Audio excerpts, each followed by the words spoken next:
Hi guys, ഹെൽത്തിയും ടേസ്റ്റിയുമായിട്ടുള്ള laddu എങ്ങനെ ഉണ്ടാക്കാമെന്ന് നോക്കാം. അതിനുവേണ്ടി 1 കപ്പ് റവ മിക്സീൻ്റെ ജാറിലിട്ട് ഒന്ന് പൊടിച്ചെടുക്കണം.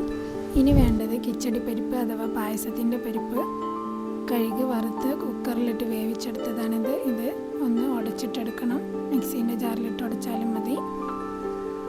ഇനി ഒരു പാൻ അടുപ്പിൽ വെച്ച് 2 ടീസ്പൂൺ നെയ്യ് ഒഴിച്ച് അതിലേക്ക് നമ്മൾ ആദ്യം പൊടിച്ച് വെച്ച റവ ഇട്ട് കൊടുക്കണം.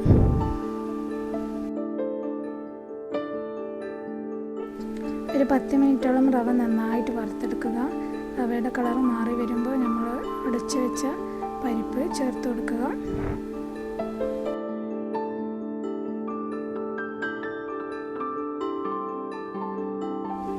പരിപ്പും റവയും കൂടി നല്ലപോലെ മിക്സ് ആകുന്നത് വരെ ഇളക്കി കൊടുത്തുകൊണ്ടിരിക്കുക.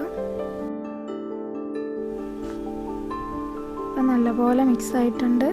ഇതിലേക്ക് 1 ടീസ്പൂൺ നെയ്യ് കൂടി ചേർത്ത് കൊടുക്കാം.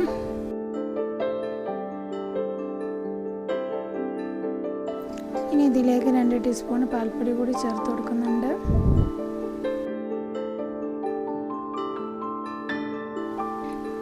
ഇനി ഒരു 3 ഏലക്ക കൂടി പൊടിച്ച് ചേർക്കുന്നുണ്ട്. നല്ലപോലെ ഇളക്കി യോജിപ്പിച്ചതിന് ശേഷം നമുക്കിത് വേറെ പാത്രത്തിലേക്ക് മാറ്റാം. ഇനി മധുരത്തിന് ആവശ്യമായ പഞ്ചസാര പാനി തയ്യാറാക്കാം. 1/4 കപ്പ് അളവിൽ 2 കപ്പ് പഞ്ചസാര 1 കപ്പ് വെള്ളത്തിൽ അലിയിച്ചെടുത്തിട്ടുണ്ട്. ഇനി വറുത്ത് വെച്ച റവ ഇതിലേക്ക് ഇട്ട് കൊടുത്ത് നന്നായിട്ട് ഇളക്കി കൊടുക്കണം. മധുരത്തിന് വേണ്ടി ശർക്കര വേണമെങ്കിലും ചേർത്ത് കൊടുക്കാം. ഇനി ഇതിലേക്ക് വേണ്ടത് 1 ടീസ്പൂൺ നെയ്യ് ഒഴിച്ച് അല്പം കാഷ്യൂ നട്ട്സും ബദാമും കൂടി ചേർത്ത് ഒന്ന് വറുത്തെടുക്കണം. ഇതൊന്ന് കളറ് മാറി വരുമ്പോൾ നമുക്കിതിലേക്ക് ചിരകി വെച്ച് തേങ്ങ ചേർത്ത് കൊടുക്കും. എല്ലാം കൂടി നന്നായി വറുത്ത ശേഷം നമുക്കിത് മിക്സീൻ്റെ ജാറിലിട്ട് ഒന്ന് ക്രഷ് ചെയ്തെടുക്കണം.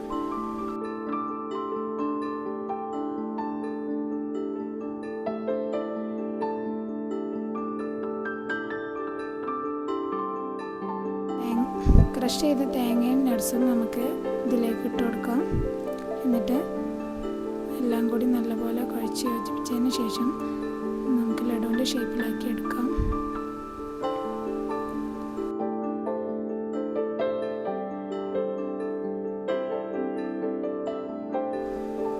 അപ്പോൾ നമ്മുടെ നല്ല ഹെൽത്തിയും ടേസ്റ്റിയുമായിട്ടുള്ള ലഡു റെഡി ആയിട്ടുണ്ട്. ഒരു ഭംഗിക്ക് വേണ്ടി നമുക്ക് നട്ട്സ് ഏതെങ്കിലും ഒന്ന് മുകളിൽ വെച്ച് കൊടുക്കാം.